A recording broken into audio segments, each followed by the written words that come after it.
आत्मा बताते हैं। परमात्मा के इस ज्ञान को आधार बनाकर आप इस भक्ति रूपी सफर पर आगे बढ़ पाओगे, नहीं तो काल कहीं भी आपके साथ धोखा करके आपको डगमग कर देगा। इसलिए सत्संग का सुनना, रह कर सत्संग के अंदर आना ये अनिवार्य है और भक्ति बराबर करता रहे, नियम में रहे। और वो जो प्राणी आज कहता है मैं भक्ति भी कर रहा हूं और फिर भी दुखी, तो उसके पाप कर्मों का ढेर लग रहा है, वो सारा नाश होने लग रहा है, उसको परमात्मा खत्म करने लग रहा है। आपके धीरे धीरे रेवना धीरे सब कुछ हो और माली सींचे सोगड़ा तो समय आए फल हो। जैसे एक आम का पौधा लगाते हैं और उसको सिंचाई करते हैं, सिंचाई करते करते और 10-12 वर्ष लग जाते हैं और फिर देखे एक बड़े उस पौधे को एक होने दे, पेड़ होने दो, उसको करते रहो पूजा सिंचाई करते रहो उसकी, फिर देखना कितना फल लगेंगे, खुद भी खा लोगे, रिश्तेदारों को भी पहुंचा दोगे और पड़ोसी भी तोड़ ले जाएंगे तो भी खत्म नहीं होंगे। तो ये भक्ति रूपी पौधा, आम का पौधा, यानी वास्तविक सत भक्ति आपको इब प्राप्त हुई है। आपने यो पौधा बोया है, अब इसकी सिंचाई करने लगो, मर्यादा में रहो, इसकी बाड़ बनाओ, यानी बाड़ इस ज्ञान से बनेगी। भक्ति के पौधे का नाश कौन करता, को नकली व्यक्ति आके कह दे ये भी कोई मंत्र हुए, ये तो काल के नाम है, ये कोई बात इन अज्ञानियों की। ये जो मंत्र आपको प्रथम मंत्र दिया जाता है, ये कबीर साहब ने ये 5 मंत्र सठाट करवाए थे। धर्मदास जी से कहा था कि इससे आगे ना बताना, ना सतनाम बताना और ना ये सार नाम जिक्र करना, नहीं तो काल के दूतों का हाथ लग जाएंगे और ये आगे ये नाम सार्वजनिक हो जाने से हम फिर गिनता नहीं बता पाओगे। तो धर्मदास जी की 5वीं पीढ़ी तक ये 5 नाम आए थे। कौन कौन से? जो आप जी को प्रथम मंत्र में दिए जाते हैं और करने नो दीदार महल में प्यारा है, जिसकी प्रथम कमलों के साथ इनका वर्णन किया है। और परमेश्वर सीधे आकर मिले थे, आदरणीय गरीबदास साहिब जी को सचखंड सतलोक लेकर गए थे, उनको वापस छोड़ा था। परमात्मा प्राप्त उस ज्ञान को, आंखों देखे ज्ञान को गरीबदास जी ने यही वर्णन किया है। ब्रह्म वेदी जो एक भक्ति का अंग है, जो आपको नित्य नियम के अंदर पाठ करने को दिया जाता है, उसमें स्पष्ट किया हुआ है कि मूल कमल में गणेश वासा रक्त वर्ण जा जानिए, किलियम जाप को लीन तत्शब्द शब्द हमारा मानिए। स्वाद चक्र ब्रह्मादि वासा जहां सावत्री ब्रह्मार है, ओम जाप जप्या कर हंसा, ज्ञान योग सतगुरु कहे। यह उसमें कंप्लीट क्लियर कर रखा है, ये नाम जाप करने। और परमेश्वर ने कहा था कि गरीबदास का जो पंथा होगा, उस गरीबदास जी के द्वारा मैं अपने कंप्लीट कोर्स पुनः प्रकट करवाऊंगा। और गरीबदास जी की वाणी में ये सारे नो के कंप्लीट मंत्र लिखा हुआ है, ये कंप्लीट एज इट इज। और वो 2 मंत्र सतनाम और सारनाम अलग है। तो कहने का भाव ये भक्ति रूपी पौधे से बाढ़ हट जाएगी तो कोई तोड़ देगा उसने।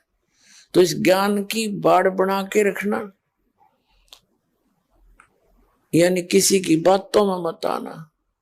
तो 5वीं पीढ़ी में परमात्मा के आदेश अनुसार धर्मदास जी की 5वीं पीढ़ी तक ये 5 नाम आए थे, जो आपको प्रथम मंत्र में बीच बीच के दिए जाते हैं, प्रथम और लास्ट छोड़ के। लेकिन 6ठी पीढ़ी में आके किसी ने उस महंत जी से बार बार किसी ने डिस्कस कर दिया कि ये तो नाम है इन देवताओं की, तुम जाप करते हो, बात करते हो सतलोक की, तो उसने वो नाम बदल दिए। कबीर सागर में एक महिमा है इन 5 नाम और सतनाम और सार नाम की, वह शुरू कर दी। जैसे दवाई खानी छोड़ दी और ये शुरू कर दी, खा ले रे दवाई काम आवेगी, खा ले रे दवाई रोग कट जाएगा। वो गाना गाना शुरू कर दिया, वो एक पूरा शब्द बना लिखा हुआ वो देने लग गया, जो आज तक वही चल रहा है। तो इसलिए ये भक्ति की बाढ़ जो है, इस ज्ञान की बाढ़ बना के आपने आगे बढ़ना है, किसी की बातों में नहीं आना, इस ज्ञान से ही आपको राहत मिलेगी। तो कहने का भाव ये है कि हम जिस प्रसंग पर फिर आते हैं, अब क्या बताते हैं परमात्मा कि जो व्यक्ति भक्ति कर रहा है और फिर भी दुखी है, उसके लिए परमात्मा कहते हैं कि कबीरा सब जग निर्धना, धनवंता ना कोई, धनवंता सो जानियो, जिस पर राम नाम धन होए। झूठे सुख को सुख कहे, ये मान रहा मन मोद, ये सकल चबीना काल का, कुछ मुख में कुछ गोद। तुम इस झूठे सुख को सुख मान रहे हो और कहते हैं ये तो काल की व्यवस्था है सारी, अब सबको प्रसन्न कर रखा है, माचे फिरे सारे दिन। और पहले नो पूछे ऊपर की कमाई कितनी है, जब छोरी ब्याहूंगा तनख्वाह कितनी है, 10,000 रुपये, ऊपर की 20,000, तो ठीक है रास्ता पक्का। ऊपर की नहीं है तो कि मैं ना बात बनी, कोई बात हुई, ये कोई आधार बनाए न बच्चों की संस्कार जोड़ने का। जो जहर घना खाओ न को उसका भी बेटी ब्याहेंगे, इसके देख उसको दांखना भी ना चाहिए, वो तो उसको तो जहर देने की जरूरत नहीं पड़ेगी, अपने परिवार को लास्ट में देख लेना। जो ऐसी बकवादें करते हैं, परमात्मा को आधार बनाकर जीना आप सीखोगे जब बात बनेगी। बच्ची ने भी, बेटी ने भी, बेटे ने भी भगवान से जोड़ दे, और वो मंत्र, वो कनेक्शन दास उस परमात्मा के सच्चे दरबार का एक लाइनमैन समझ लो, बिजली वाले का फोरमैन समझ लो, कनेक्शन जोड़ दिया इस पृथ्वी पर। और दूसरा नहीं किस ब्रह्मांड के अंदर इस दास के अतिरिक्त जिसको मालिक ने ये कनेक्शन जोड़ने के आदेश दे रखे हो, और जिससे आदेश उससे जुड़वाना पड़ेगा। नकली तब की करके लटका बांध के तारी जोड़े बैठे हैं, कितने मूर्ख बना रहे आपको। तो अपने बेटे को और बेटी को, सभी भाई बहन भतीजों को, माता और पिता को, जिस जैसे भी सती थी जिसको ज्ञान हो जा, सबको इस मालिक से जोड़ देना चाहिए। और फिर देखना आपके घर में कितना सुख होगा।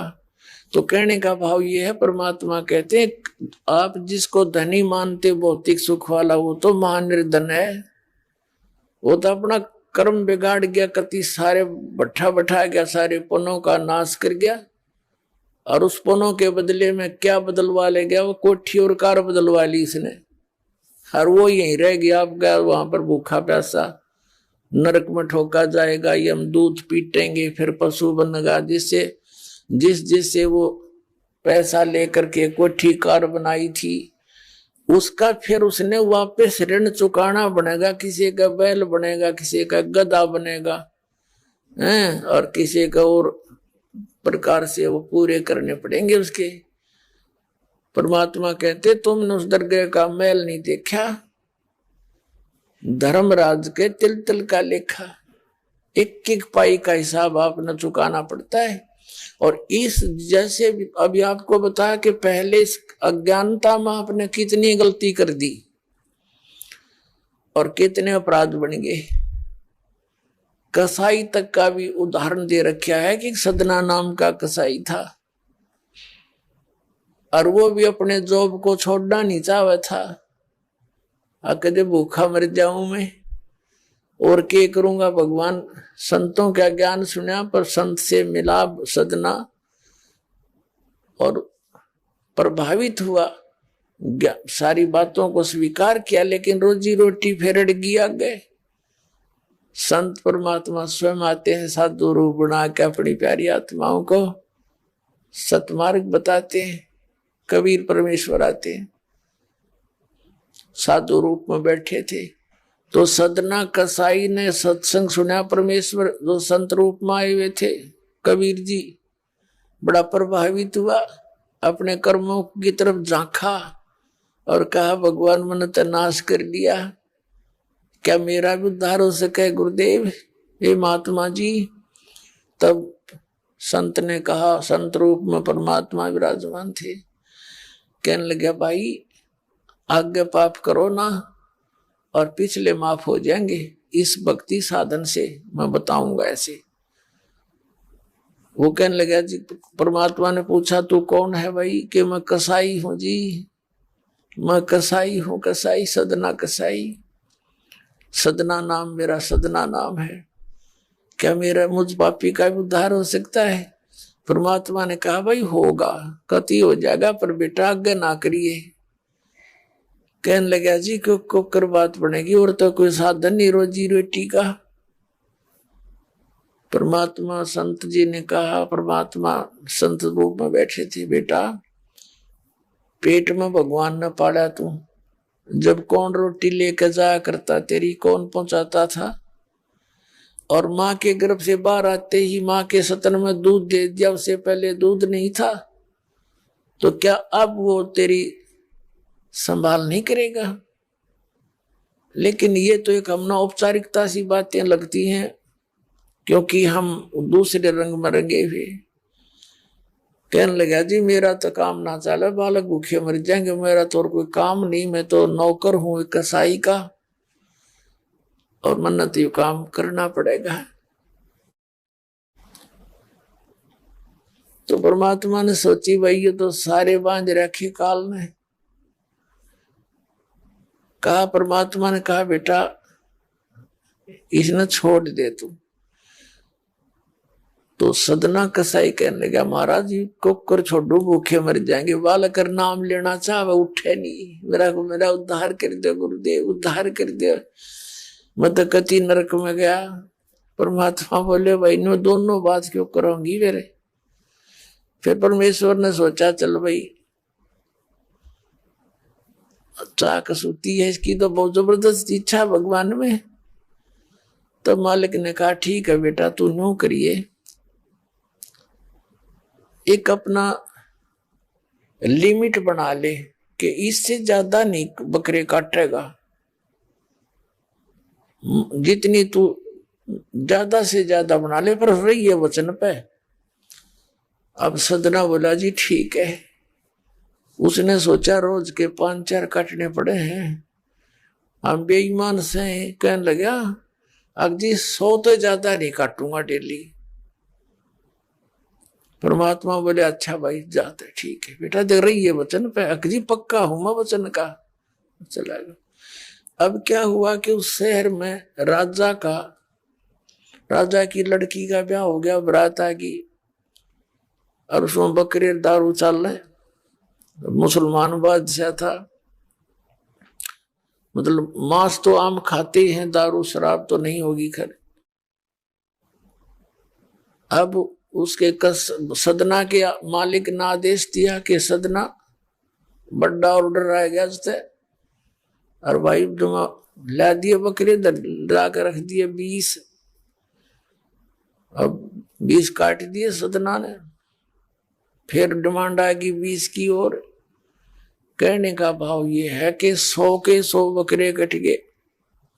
और सदना ने सोचा हे भगवान कति पूरी बात बनी, हे भगवान आपने पर्ण भी आपने रखा, मेरी तो प्रतिज्ञा भी आपने रखी। मांझ दो के हथियार धर दिए, रहेगी इज्जत आजत है, कति नाश हो गया था। इतने में परमात्मा ने क्या किया, एक बहुत बड़े व्यापारी का रूप बना के पहुंच गया सदना के मालिक के पास और कहा भाई मैंने ऐसे ऐसे कांटेक्ट करना, एग्रीमेंट करना तेरे से, रोज के 20, 30, 50 बकरे चाहिएंगे और मैं ऐसे आगे सप्लाई किया करता हूं। तो बड़ा खुश हो गया वो सदना का मालिक कसाई, कहने लगा भाई ठीक है। और वो बोला जी बाकी एग्रीमेंट कराएंगे सवेरे, तो मैं थक रहा हूं, भूख लग रही है कि मैं खाना खिलाओ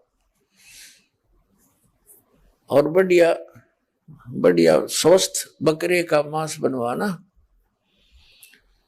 अब कसाई ने आदर किया नौकर के, सदना इधर आ। अब वो सदन कसाई आ गया, खां जी कि एक बकरा काट फटाफट। और बड़ा व्यापारी आया है, बड़ा एग्रीमेंट हो गया है, होगा बड़ी बढ़िया अच्छा। और भोजन तैयार करा, भेद रसोई में। अब सदना के हाथ पैर फूल गए, क्या वह बात बिगड़ गई भाई, तो ना बड़ी बात, आज तो प्रतिज्ञा भंग होगी। अब उसने सोचा कि जब बकरा ना काटूंगा तो यू मालिक नौकरी ते निकाल लेगा, और जब बकरा काट दिया तो वचन भंग हो गया, मेरी तो बात बिगड़ गई दोनों तरफ से। तो उसने सोचा एक आदमी का भोजन बनेगा, तो उसने क्या सोचा कि बकरे के नड़े नड़े काट दूं, अंडकोश, अब मेरा पर्ण भी रह जाएगा और भोजन भी बन जाएगा एक आदमी का। हथियार उठाया और बकरे के वो नड़े काटने चाहे, बकरा बुलवा दिया परमात्मा ने बोला सदना और देख भाई मर्यादा ना तोड़े, ना जाने कितनी बार तो तू बकरा बन लिया और मैं बना कसाई, और देखियो मैंने तेरे गल काटे हैं, तेरे को ऐसे नहीं काटा जैसे तू काटने जा रहा है। अब सारी रात तड़प कर मरूंगा मैं, तन्ने भी फिर मैं ऐसे ही काटूंगा तेरे को, ये देख लेना। अब बकरा किस सदना किसके बकरे काट रहा था, हाथ मत कर छूट गई, कप खड़ा खड़ा बकरा बोले ना काटे और बैठ गया रोवे। मालिक ने बाट देखी, रसोई में आवाज लगाई, रसोई से संदेशा गया जी अभी तक आया नहीं, मटेरियल पदार्थ नहीं आया, बनाऊं क्यों कर। खुद मालिक गया, सदना से कहा कि सदना क्या करे, तूने काटा नहीं बकरा। मैं नहीं काटू मालिक, मैं नहीं काटू। उसने सोचा ये तो दुश्मन है, ये प्रसन्न नहीं है मेरे इस एग्रीमेंट से, ये काहे का नौकर है। अब ला तू नहीं काटे ना, ला मैं काटू। उठा गुस्से में सदना के दोनों हाथ काट दिए उस कसाई मालिक ने, अरे एक मारी लात करते पार काट दिया। अब जैसे भी ट्रीटमेंट वगैरह करा करो का, महीने 2 महीने रो पीट कर उन्हें सोची क्या करूं भाई। उसने सोचा चल पड़ी यहां से, उस संत ने कहा था मैं वहां जगन्नाथ के मंदिर में रहता हूं, वहां आ जाना। उस जगन्नाथ के मंदिर की तरफ चल पड़ा। भी परमात्मा ने जब इतना चमत्कार दिखाया है, बकरा बोलिया इसे बूंदे काम ना मैं तो कदे भी ना करो, मरो से जीवा से भूखे मरे। आदमी की कही तो ना जच्चे, पर वह तो सच्ची होगी, सामने तो जुल्म हो गया। यूं तो बहुत बुरा जो है ना एक रूटीन है, यू नहीं करें भाई कति भी। संत साची के थे वो उस दिन जच्ची उसके, उस गुरुदेव के पास समाधान के लिए चल पड़ा। देख कहां तक बिजली गिरती है इस गुंडे कर्मों से, कैसे फिर जो मालिक परम संत की शरणमा जा रक्षा कैसे होती है। अब वो चला जा रहा था, पहले सरपंच नहीं होते थे, नंबरदार होली सोली होता था गांव का, और 5-4 गांव में से एक गांव वाले व्यक्ति नंबरदार को को विशेष और पावर दे देता था राजा, जिस वो दंडित भी कर सकता था अन्य किसी उनको। एक नंबरदार के घर पे रास्ते में जा रहा था, नंबरदार के घर पे रुक गया और कहा जी मैं रात न रुकूंगा, मैंने आगे यात्रा पे जाना है, जगन्नाथ में जा रहा हूं। तो पहले धार्मिक वैसे तो आम व्यक्ति की बहुत इज्जत करता थे अतिथि की। नंबरदार ने सदना को रोक लिया, रुक जा भाई, भाई रोटी खाइए, अलग से व्यवस्था कर दी, खाना खुना खा ठाठ तरह।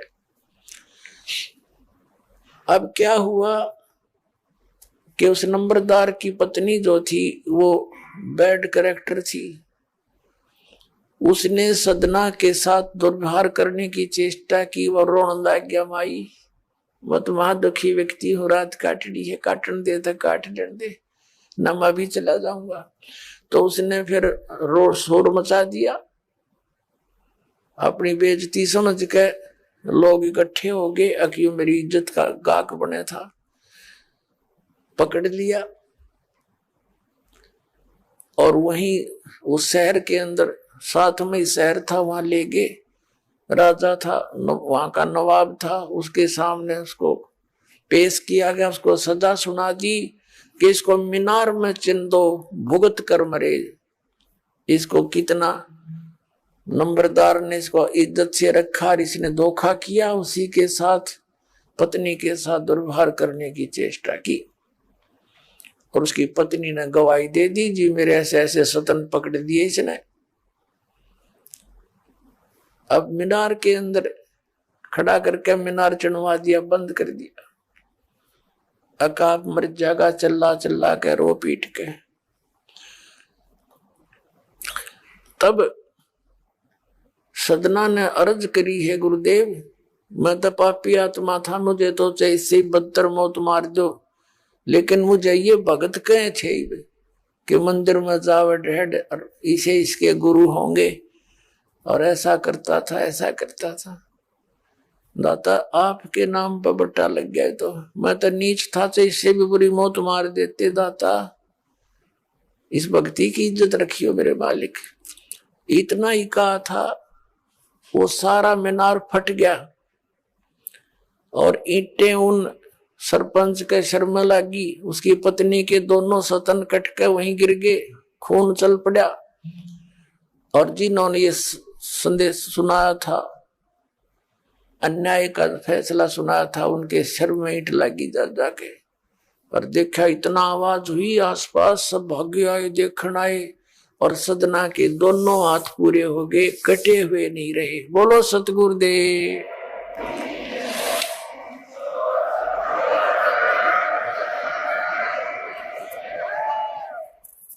तो कहने का भाव ये पुण्यात्माओं, हम मर्यादा इतनी भारा मान रहे हैं जो भगवान के मार्ग पर चलने वाली, और उनसे ही लाभ होगा। भाई जो गुरु बचन पे डट गे, कट गे फंद 84 के, कट गे फंद 84 के, कट गे फंद 84 के। भाई जो गुरु बचन पे डट गे, कट गे फंद 84 के। वस्तु मिली ठोड़ की ठोड़, मिट गी मन पापी की दौड़। वस्तु मिली ठोड़ की ठोड़, मिट गी मन पापी की दौड़। भरम मिटे मथुरा काशी के, भरम मिटे मथुरा काशी के।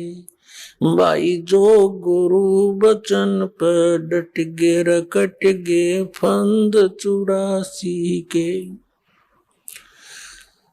अब पुणात्माओं,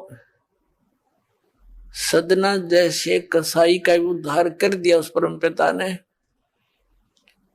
तो आप का कहना है कि है जो इस मार्ग पर लग जाओ, तो वही मार्ग, वही परमात्मा और वही ज्ञान, वो समाधान आज इस दास को दे रखा उस दाता ने। इसका लाभ उठाओ। औरों को भी समझाओ, सच से परिचित हो जाओ। तो जब तक हम इस भक्ति मार्ग पर जब चलते हैं तो हम मर्यादा से कतरा जाते हैं और लोक लाज में आकर मर्यादा भंग कर देते हैं। भगवान का कनेक्शन कट जाता है, पावर वाला काम आपका बंद हो जाता है। जैसे आपने कनेक्शन ले रखे, जैसे दास का जन्म एक किसान परिवार में हुआ। पहले हमारी माताएं हाथ से आटा पीसा करती थी, हाथ से ही पशुओं के चारे के लिए मशीन हुआ करती, हाथ ही गंडासा बोला करते, उससे काटा करते, और फिर मोटर लगा के बिजली का कनेक्शन ले लिया, वह पावर मिल गई। अब पावर से जो काम हुआ cut cut cut cut cut cut मिनटों में, घंटों में ढेर लगा दे। पहले 10 घंटा में ना हो इतनी पशुओं का चारा काट के रख दे, आटा पीस दे। तो पावर जब आपको मिल जाती है तो पहले आपके जो प्रारब्ध में यानी अपना मैनुअल काम थे उनसे घना काम होता है, और जब आपका कनेक्शन कट जाता है तो फिर जो के तो फिर वो मैनुअल रह गया, आपके पावर वाला काम तो बंद हो गया। तो इस प्रकार आप जिस कनेक्शन ने ना कटने दो, और काल का पहला दाव है कि ये इस कनेक्शन ने कटवाओ। आप क्या नाम ले गए, गांव में पहुंच गए, गांव वाले नौके काहे का नाम लिया, तो ने तो ये भी छोड़ दिए, माता भी नहीं पूजता, पितर भी नहीं पूजता, और सब जो सामूहिक काम से ये धार्मिक ये भी नहीं कर रहा। तो काल का ये विशेष दाव है कि इसको वहां से खंडित करवा दो, फिर इसकी देह ही तोड़ता रहूं, कोई दिक्कत नहीं। और जब मालिक की संरक्षण में हम रहेंगे, ये निकट नहीं आ सकता, ये कोई इसका अटैक हो नहीं सकता। तो इस काल ने ऐसी मर्यादाएं फंसवा दी, हमारे चारों तरफ फैला दी, और जकड़ रखा नो कति प्राणी को बुरी तरह। लेकिन विश्वास रखना इस मालिक के ऊपर, नाम लेकर संघर्ष शुरू करो। वही बात है, जब कोई आपका कुल के लोग, आप उनको समझाने की चेष्टा करो, भाई ये बात है, ये ज्ञान है, मेरे समझ में आ गया, और इसमें कोई त्रुटि है तो आप गहराई से देखो, आपको त्रुटि लगे तो मुझे बताओ, मैं त्याग दूंगा, न तुम आप भी लगो इस मार्ग को ग्रहण करो। तो वो नहीं मानते हैं, तो आप जी ने भी उनकी बातों को नहीं मानना है, इतनी सी बात है। जैसे एक चुटकुला है, एक टीचर था, अध्यापक, बच्चे बैठा था, और बच्चे वहीं उसकी क्लास में कोई शरारत कर रहा था, कोई कूद रहा था, कोई उछल रहा था। एक व्यक्ति ने जाके कहा कि मास्टर जी, ये बच्चे आपसे नहीं डरते, काहे का टीचर है? तो टीचर बोला, मैं के डर हूं इनते, मैं भी ना डरता इनते। तो अब जब वो हमारे नहीं मानते तो हम भी नहीं मानना उनकी। तो इस मार्ग पर चलने के लिए आपने इस मर्यादा को दृढ़ रखना पड़ेगा। कबीर साहब कहते हैं, जब लग हंसा हमरी आना, और काल लगे नी तेरा बाना। जब तक ये हंस, ये पुण्यात्मा हमारी आन में, मर्यादा में रहेगी, तब तक काल तेरा अटैक नहीं हो सकता किसी भी प्रकार का। तो इसने पता है इस बात का, तो ये सबसे पहले उस मर्यादा को भंग करवाता है। और इस भक्ति मार्ग में ये मर्यादा ऐसी समझ लो जैसी लक्ष्मण रेखा थी, इसको जरा सी ना समझा, जो दास वचन बोल रहा है, इसको जरा सा ना समझना, बहुत गहराई से और बड़ी सख्ती से इसका पालन करना। जैसे सीता जी को कहा गया था कि ये एक रेखा खींच दी है, इससे बाहर ना जाना, तब तक आप पर यहाँ कोई भी जंगली जानवर या कोई लुटेरा बकवादी व्यक्ति आपकी हानि नहीं कर सकता। और वो तो चले गए दोनों भाई, जिस खोज में वो भेजे थे उसने, सीता जी ने।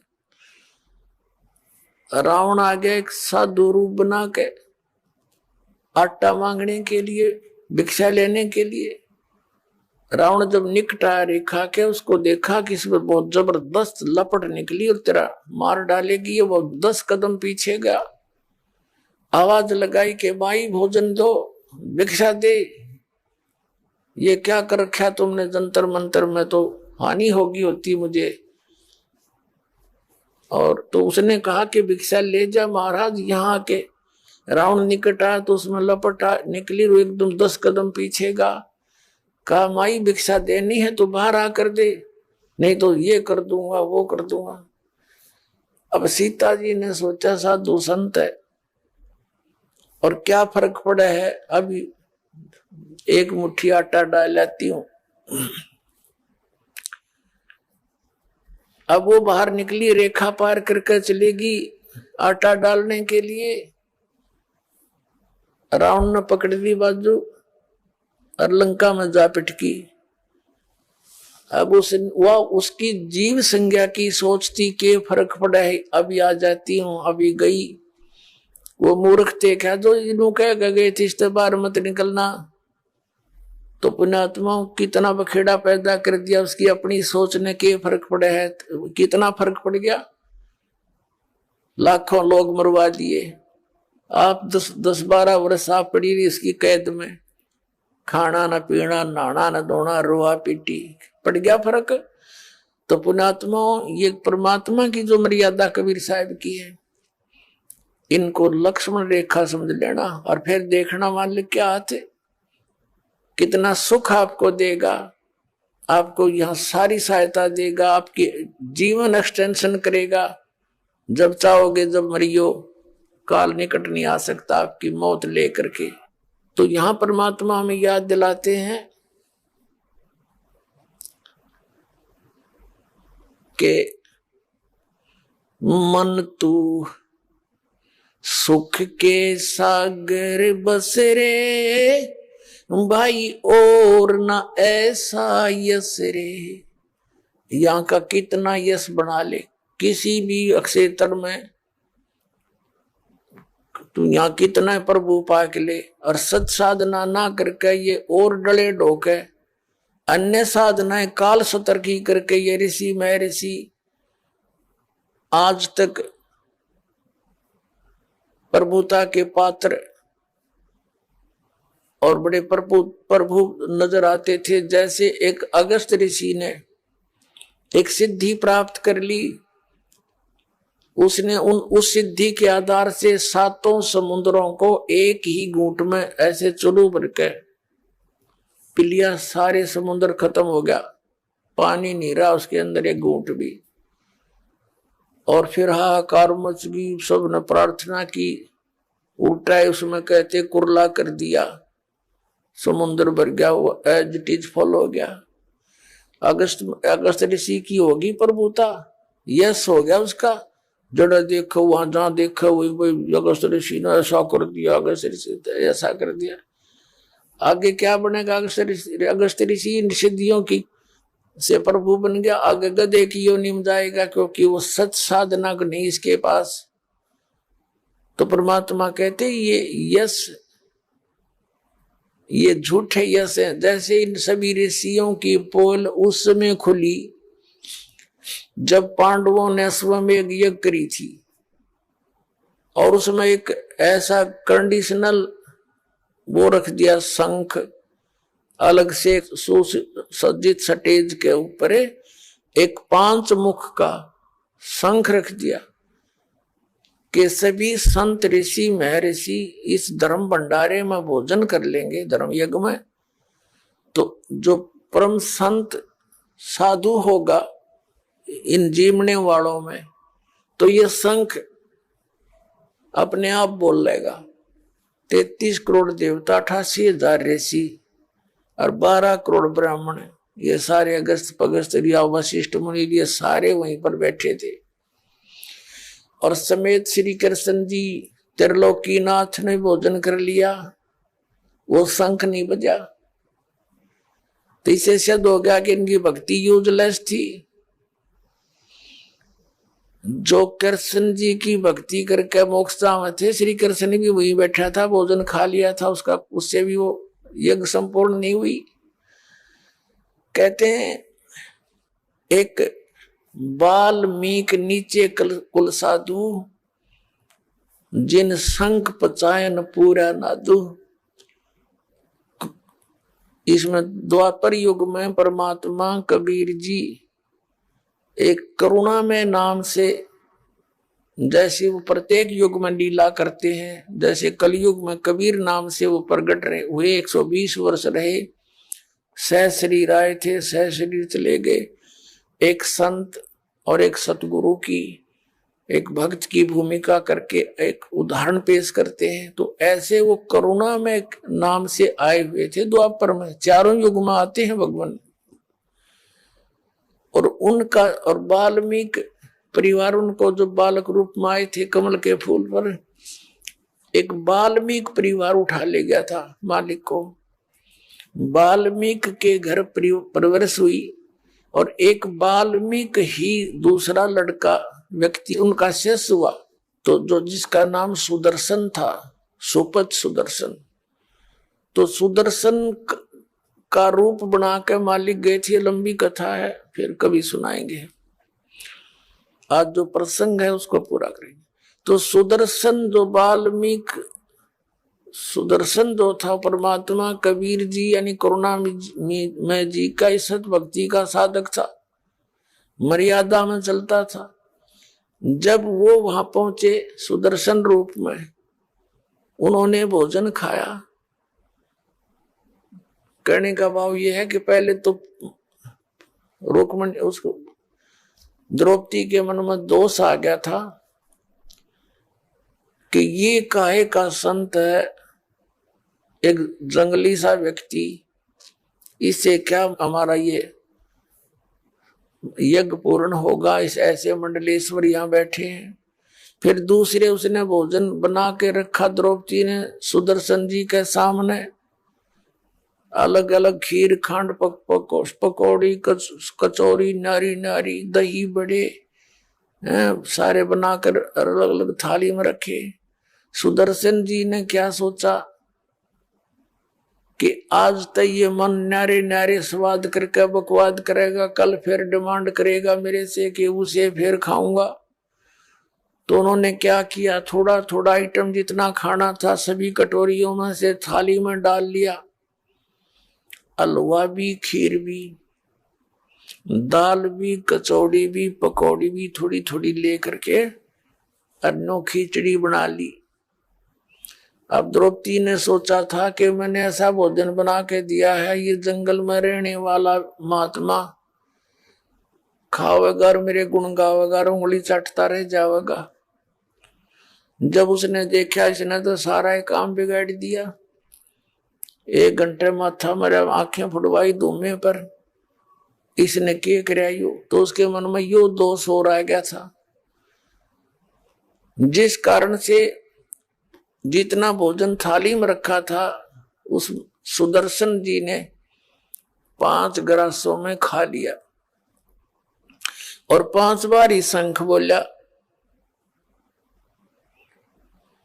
आगे शंख नहीं बोला। तब युधिष्ठिर जी ने कहा कि भगवान होगी बात, बनेगी बात, शंख बोल गया। तब श्री कृष्ण जी ने कहा नहीं, शंख तो लगातार बोलना चाहिए था, ये रुकना नहीं चाहिए था घंटों तक, तब बात बनेगी। तब श्री कृष्ण जी से युधिष्ठिर जी ने कहा था कि हे भगवान और किसको लाओगे, अब कौन है। तब श्री कृष्ण जी ने कहा था इस वाल्मीकि के बाल समना ही तीनों लोक, ये इतना भक्ति युक्त है ये सुदर्शन, ये वाल्मीकि, इसके एक बाल के बराबर भी ये 3 लोक नहीं है। कोई त्रुटि अपने ही घर पे है युधिष्ठिर, कोई मन में दोष किसी प्राणी का है। श्री कृष्ण जी को मालूम था कि द्रौपदी नाक से कोड़े थी जब वो रोटी खावा था। द्रौपदी बुलाई और पूछा बहन सच्ची बताना, आपने क्या सोचा जब महापुरुष जी ने खाना खाया, इसके बिना यज्ञ पूर्ण नहीं हो सकता, और तूने के समझ रखा ये कोई छोटी बात ना समझे। क्योंकि वहां उस समय वो परमात्मा स्वयं विराजमान थे, पूर्ण ब्रह्म जो करुणा में नाम से प्रकट थे कबीर जी सुदर्शन रूप में, और श्री कृष्ण को आभास हो रहा था कि ये आम व्यक्ति नहीं है, तब कह रहा था कि सुदर्शन कोई छोटी बात ना समझो इसको, क्योंकि आभास उसी को होता है जिसमें कोई अंदर वस्तु होती है आध्यात्मिक। श्री कृष्ण जी पुण्यकर्मी प्राणी थे, तभी तो 3 लोक के प्रभु बने हुए हैं, तो वही महसूस कर सके कि ये आम व्यक्ति नहीं है। बाकी जितने बैठे थे उसको तो मजाक कर ही रहे थे। अब ये कथा बतानी पड़ेगी, इसलिए आवश्यक थी यहाँ पर। तो द्रौपदी ने कहा भगवान मेरे से गलती बन गई, मैंने बहुत गलत सोच लिया कि मैंने 1 घंटे तक धूमे में आंख फुड़वाई और नरे नरे आइटम बना के रखे कि महाराज जी प्रसन्न होंगे भोजन खा के, और इसने ऐसा काम कर दिया, सभी एक कर लिया। तो मुझे दुख हुआ इस बात का, और मन में ये दोष आ गया कि ये काहे का शंख बजाओगा, शूद्र का शूद्र ही रहा, इसने खाने का भी ना पता, मनीषा बढ़िया भोजन दिया, इसने कदे खाया भी ना होगा, देखा भी ना होगा। तब श्री कृष्ण कहने लगे कि द्रौपदी यह भीतरी कमजोरी है, तने ये सोच लिया कि इस महापुरुष को मनीषा भोजन खिला दिया, ये तो तुम्हें खिला रहे भोजन, इसने तो एहसान कर दिया तेरे ऊपर, तेरे घर का टूक तोड़ लिया कि ये तेरा तो उद्धार करने आए थे, और तू क्या बकवास सोच बैठी। अपने आत्मा द्रौपदी बोली जी गलती बढ़ गई कि माफी मांगे, और चरण धोकर पीस के सद समेत रेत के पैरों के देख पाप और इकट्ठा कर लिया। संत के बारे में ऐसी गलत सोच रखना भी पाप के भागी होते हैं। द्रौपदी लाई पात्र ठाकर को प्रांत तांसड़ा लेकर आई, लोटा पानी का, संत के चरण धोए, वापस लोटे में डाल लिया और आधा पी लिया द्रौपदी ने। जब श्री कृष्ण जी ने कहा कि आधा मुझे भी दे दे बहन, इसे महापुरुष का चरणामृत भागा करके मिलता है बड़े भाग्य वाले को। आधा श्री कृष्ण ने पिया। तब कहते वो शंख बजा था और पूरी पृथ्वी पर आवाज गई थी और सब वातावरण बदल गया था पूरी पृथ्वी का। सब वृक्षों पर बाहर आ गई थी, फूल खिल गए थे। तब उनके वो 3 ताप कट्टे थे जो कबीर भगवान से, तुम कौन राम का जपते जापम ताते कटे ना तुम्हारे 3 तापम। तो वहां कहते हैं और ज्ञानो माया के पूता, ये जितने बैठे थे ये सर्व रिद्धि सिद्धि के पुजारी थे, जितने 33 करोड़ देवता, 88,000 ऋषि, 12 करोड़ ब्राह्मण, कहते हैं 12 कोट वेद के वक्ता और सुपच का शंख बजा रे। तो कहने का भाव यह कि ये दो परमात्मा जो कह रहे हैं कि मन तू सुखे सागर बसरे, भाई और ना ऐसा ही असरे। अब ये सूखे में बने बैठे थे जो महात्मा, जैसे दुर्वासा जी ने सिद्धि प्राप्त कर रखी थी और सिद्धि प्राप्त करके प्रभु पा क्या पड़ा था। एक दिन अम्बरीश राजा के दरबार में जाकर सिद्धि प्रयोग कर दी। उस भगत के ऊपर उसकी सिद्धि काम ना करके उल्टा उसके ऊपर असर कर गई।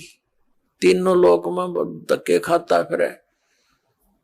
अंत में सुदर्शन जी वहीं पर अम्बरीश राजा के चरणों में आकर उसने मत्था टेका, तब उसका छुटकारा हुआ। तो कहने का भाव ये है पुण्यात्माओं के जब तक हम सत भक्ति नहीं करते तो ये महिमा यूजलेस है यहाँ की। जैसे राजा अम्बरीश की इस बात से महिमा होगी कि दुर्वासा ऋषि ने उसके सामने हार मान ली, तो अम्बरीश की महिमा होगी। वही राजा अम्बरीश उस जन्म में सतयुग के अंदर बहुत बड़ा पुण्यकर्मी प्राणी था, बहुत अपनी प्रजा को प्यार से रखता था, धर्म करता था, बहुत अच्छी सती थी उसके शासन में रहती थी। और अपनी भक्ति और पुण्यों के कारण वो विष्णु लोक में चला गया स्वर्ग में। अपने वहां पुण्यों का नाश करके फिर त्रेता युग में वही आत्मा राजा जनक बने। राजा जनक की महिमा होगी कि सुखदेव नाम के एक ब्रह्मचारी ऋषि ब्राह्मण ने उस ऋषि से यानी राजा जनक से उपदेश लिया। जब उसका छुटकारा हुआ, 3 लोक में फिर लिया था, उसको कोई गुरु नहीं मिला, ऐसा कोई संत नहीं था। तो अब राजा जनक की यह महिमा होगी कि सुखदेव जैसे ऋषि ने भी राजा होते हुए जनक की इतनी भक्ति थी कि उसको नाक रगड़ा और उसका शेष हुआ। राजा जनक जा रहा था, जब शरीर पूरा हुआ, अपनात्माओं हर एक चीज पर भिन्नता आपको महसूस होगी कि राजा जनक काल की भक्ति करता था और फिर भी विमान में बैठ कर जा रहा था। एक तो विमान ले जा कसाई के यहाँ पर, एक विमान ले जाएगा सतलोक में। तो राजा जनक विमान में बैठकर जा रहा था, उस यहाँ की भक्ति कर की हुई। तो रास्ते में एक नरक था जिसमें 12 करोड़ प्राणी अपने पापों का दंड वहां भोग रहे थे। हाहाकार मची थी, चिल्ला रहे थे।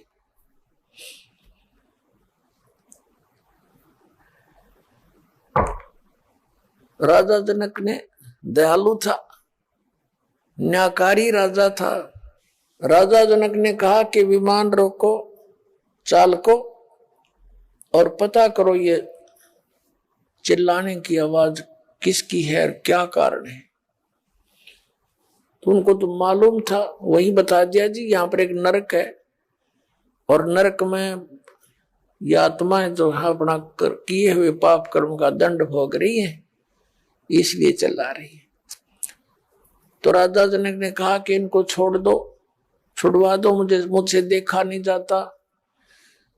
तो साथ आए वे जो पारखत थे, यानी भगवान के दूत थे, वो देवदूत थे और विमान चालक थे। उन्होंने कहा, राजा यहाँ आपका हुक्म नहीं चलेगा, यहाँ तो धर्मराज का हुक्म चलता है, न्यायाधीश का।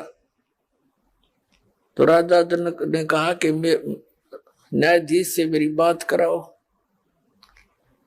अब वो गए पारखत वहां धर्मराज के पास ही, ऐसे ऐसे जिद कर रहे हैं राजा जनक और कह रहे हैं या तो उनको छोड़ दो, ना मुझे भी यहीं छोड़ दो, इन्हीं में डाल दो। धर्मराज वहीं आ गया और कहा, राजन ये अपना कर्म भोग रहे हैं, आप अपना पुण्य के लिए चलो, स्वर्ग में आपके बहुत पुण्य है। राजा जनक नहीं माना कि नहीं, या तो मुझे भी यही छोड़ दो या इनको नरक से निकाल दो। तब धर्मराज ने कहा कि एक विकल्प है, आप अपने पुण्य को दान कर दो, संकल्प कर दो, फिर छोड़ देंगे। राजा जनक ने कहा, मैंने आधे पुण्य इनको संकल्प कर दिए।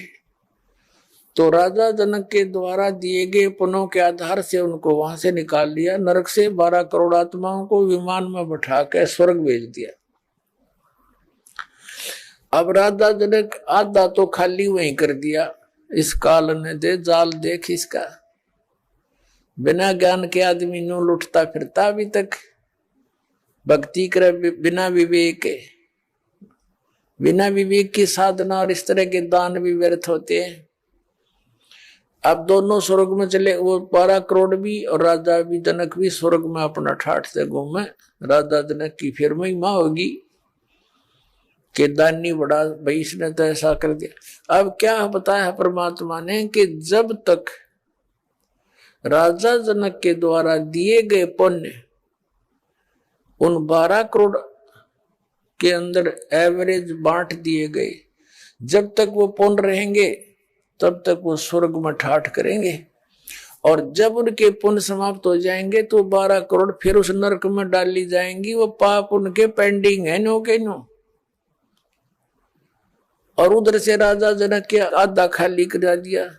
फिर वही राजा जनक यानी राजा अम्बरीश वाली आत्मा जो ऐसे यश प्राप्त किए थे,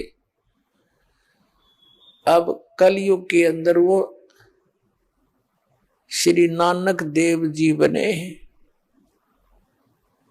श्री कालू राम मेहता के घर जन्म हुआ और फिर उनका विवाह हुआ, 2 पुत्र प्राप्त हुए। एक सुल्तानपुर के नवाब के यहाँ नौकरी करते थे। पहले तो उनके आप नौकर हुआ करते राजा होते हुए, और स्वयं फिर आप नौकर लग गए वो पुनों को बर्बाद करके। फिर वो मालिक दयालु आए, उनको बेई नदी पर मिले जहां वो स्नान करने जाते थे जिंदा के रूप में। कहते हैं जो जन मेरी शरण हूं ताका हूं मैं दास, और गेल गेल लग गया फिर जब लग धरती आकाश। राजा अमरीश थे तब भी मालिक मिले, परमात्मा से प्रेरणा पाकर उनके बात को स्वीकार नहीं किया, लेकिन भक्ति पर लग गए दृढ़ता के साथ। और राजा जनक को भी मालिक मिले थे कबीर जी जाके, तब उनको ये ज्ञान हुआ था, लेकिन उनकी बात को स्वीकार नहीं किया। मालिक को पता था, काल ने ये कह रखा कि कलयुग में जीव गणे ले जाना। परमात्मा को पता था कि सतयुग त्रेता द्वापर में ये गणे दुखी ना हो, और जब तक ये दुखी नहीं हो लेंगे इतना मुझे ये पहचान नहीं सकते। क्योंकि जब तक इंसान की पूर्व जन्म की कमाई के से जो पुण्य उसको प्राप्त हो रहे प्रारब्ध के, वो ये सोचता है कि जो साधना तू कर रहा है इनसे मुझे मिल रहे, और इतना विवेक नहीं कि ये साधना तो जैसे ये दास पहले हनुमान पुजारी था, हनुमान जी की पूजा करता था, मंगलवार का व्रत रखता था, सालासर माथा टेकन जाया करता था। बाबा श्याम जी की परंपरागत पूजा थी, राम कृष्ण राधे श्याम सीताराम जो भी मंत्र आ गया वो गमोड़ दिया करते थे, और सारे सुख होते जा रहे थे। संतान हुई, नौकरी मिल गई, पास हुए परीक्षा में, तो इन्हीं को क्रेडिट देते थे कि भगवान की दया से हो गया, श्याम जी की दया से हो गया, बाबा हनुमान ने मौज कर दी, श्री कृष्ण जी विष्णु जी की दया करते होगी, यानी सबको ही इसका आधार मानते थे। अब पता चला ये तो कुछ दे सकते ना ले सकते, ये कुछ नहीं कर सकते, हमारे प्रारब्ध में ये परिवर्तन कर ही नहीं सकते, ये हमें दे ही नहीं सकते जो हमारे भाग्य में नहीं है। तो मिल रहा था हमारे कर्म का, और शाबाशी मिल रही थी इन भगवानों को। तो त्रेता द्वापर सतयुग के अंदर परमात्मा को पता था ये पुण्यकर्मी प्राणी है, तो इनका पूर्व जन्म का पुण्य, जैसे अब आप भक्ति करोगे ये हजारों वर्ष चलेगी सत्य भक्ति इस पृथ्वी पर। जो पार हो गए उनकी तो कहानी खत्म होगी, यहाँ से जड़ निकल गई, और जो रह गए नहीं समझाए भक्ति कर गए और रह गए यहीं पर, तो वो ही फिर ऊपर स्वर्ग में सब जगह इनके पुण्य नाश करा के फिर सतयुग में पटकेगा तुम्हें। सतयुग में फिर ये गलत साधना करते रहोगे, फिर भी सुख होगा। आप सोचते हो हमें जो पूजाएं कर रहे हैं मौज मात रही है, समाधि भी जाती है ऊपर को, फिर त्रेता में, फिर द्वापर में, फिर कलयुग में आकर फिर पकड़ा जाओगे आप, क्योंकि जो साधना आप कर रहे हो वो तो गलत है। आपके पुण्य रहे नहीं, क्योंकि सारे पुण्य खर्च कर दिए तुमने। तो अब जो दुर्गति आपकी प्रारंभ हो रही है, दुखी के दुख बढ़ रहे हैं। पूजा वो पहले भी कर रहे थे, आपके दादे परदादे भी कर रहे थे, वह सुखी थे क्योंकि उनके पुण्य थे, और उन्हीं करते करते तो आपकी बिरान माटी होगी। तो अब उन साधनाओं से नहीं हो रहा था वो लाभ, आपको पूर्व प्रारब्ध ही मिल रहा था। और अब परमात्मा कहते हैं कि मैं कलयुग में फिर वो भक्ति दूंगा, इनके रोज कांटे से निकलेंगे, रोज सुख होंगे, और वो उन साधनाओं को करके ये थक चुके होंगे, फिर मुझे पहचान लेंगे। कबीर साहब कहते हैं पर्वत पर्वत में फिरा और कारण अपने राम, राम जैसे संत मिले जिन सारे सब काम। तो कहने का भाव ये है दास का कि अब जो आप साधना कर रहे हो, आपको मर्यादा में रह के साधना करने से वो लाभ मिलेगा आप सोच भी नहीं सकते, किधर सुना भी नहीं होगा। फिर आप पहचान में आ जाएगी कौन है भगवान, वो कबीर परमात्मा है। अब जो प्रसंग चल रहा है कि राजा अम्बरीश सतयुग त्रेता द्वापर में महिमा के पात्र बड़े और अंत में फिर क्या बने, नानक जी बन गए। आप मजदूर लगे, आप नौकर लगे।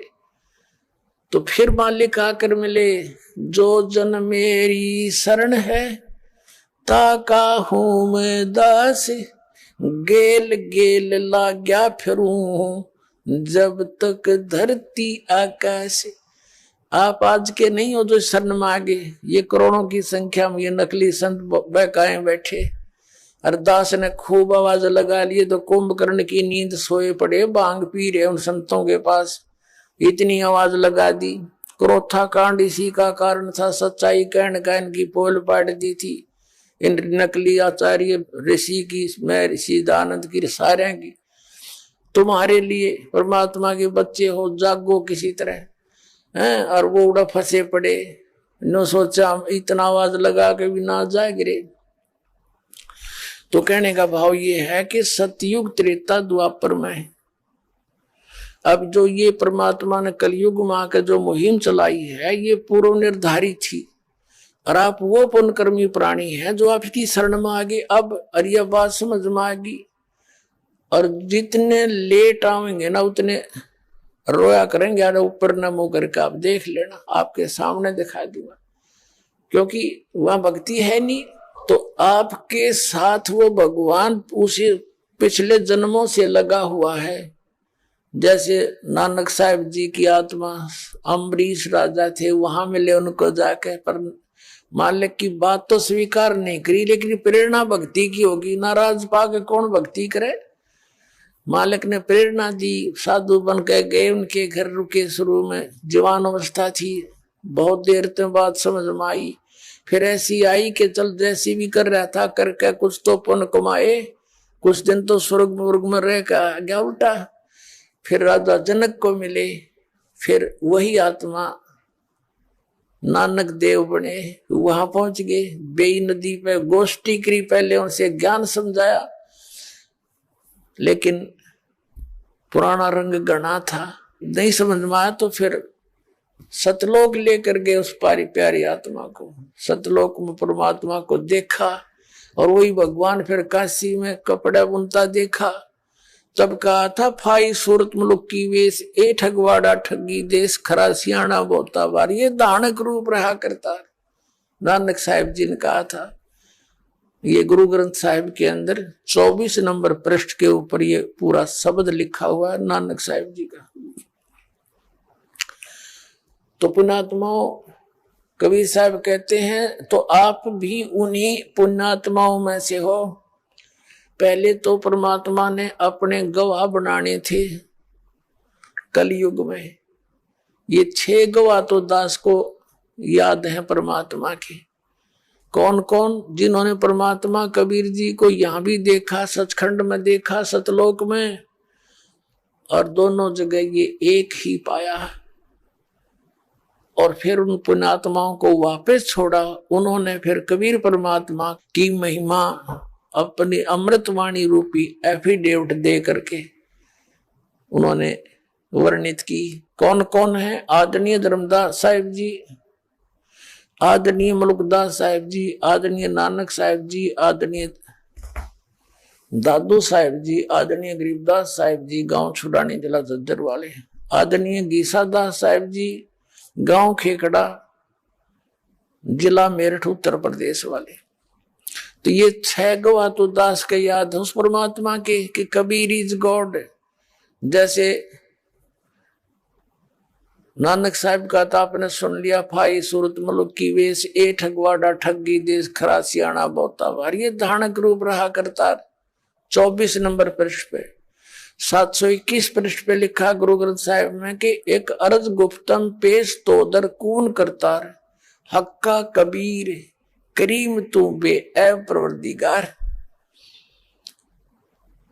और दादू साहब ने कहा कि जिन मुझको निज नाम दिया सोए सतगुरु हमार, दादू दूसरा कोई नहीं, ये कबीर सिरजनहार। आदरणीय गरीबदास साहिब जी गांव छुड़ाने वाले ने कहा कि अनंत कोट ब्रह्मांड का एक रति निभार और सतगुरु पुरुष कबीर हैं, ये कुल के सिरजनहार। अब आप उन पुण्यात्माओं में से हो जिनके भगवान पीछे लगा हुआ है। जो बच्चा गऊ की नजर में यूं साई को संते, भक्तों के पीछे फिरे वो भक्त वत्सल भगवंत ही। कि जैसे गाय चारा चरती है, चारा चर रही है, एक नजर अपने बच्चे पर रखती है, तो परमात्मा कहते हैं जो बच्चा गऊ की नजर में यूं साई को संत। आप पुण्यात्मा हो जो भगवान की खोज में लगे हो, इतनी दूर आए हो, कोई 200 किलोमीटर से, कोई 1000 किलोमीटर से, कोई 1500 किलोमीटर से, आप परमात्मा के बच्चे हो। और आपको कैसे संदेश भेजा, तरीका देखो उस दाता का। ये इंटरनेट और ये इलेक्ट्रॉनिक मीडिया और ये सैटेलाइट ऊपर के जितने भी ये लैब लोग बनवाए, परमात्मा ने टीवी बनवाए, कंप्यूटर बनवाए, ये छोटे छोटे मोबाइल बनवा दिए, छोटे छोटे मोबाइल। ये आदमी के स्तर की वस्तु नहीं है, ये मैन्युफैक्चर, ये भूल जाना आप। ये तो परमात्मा ने ये ढूंढा ठाना था इस कलयुग में। ना ये मनुष्य थे, हमने देखा क्योंकि हम किसान परिवार में जन्म हुआ दास का। अपनी कणक को इकट्ठा करने में एक एक महीना, दो में डेढ़ महीना लगे रहते थे। और कैसे उसको काटते थे, फिर उसको डाल कर पशुओं से उसका ऊपर घुमाते थे, फिर एक छड़ा काट कर उसको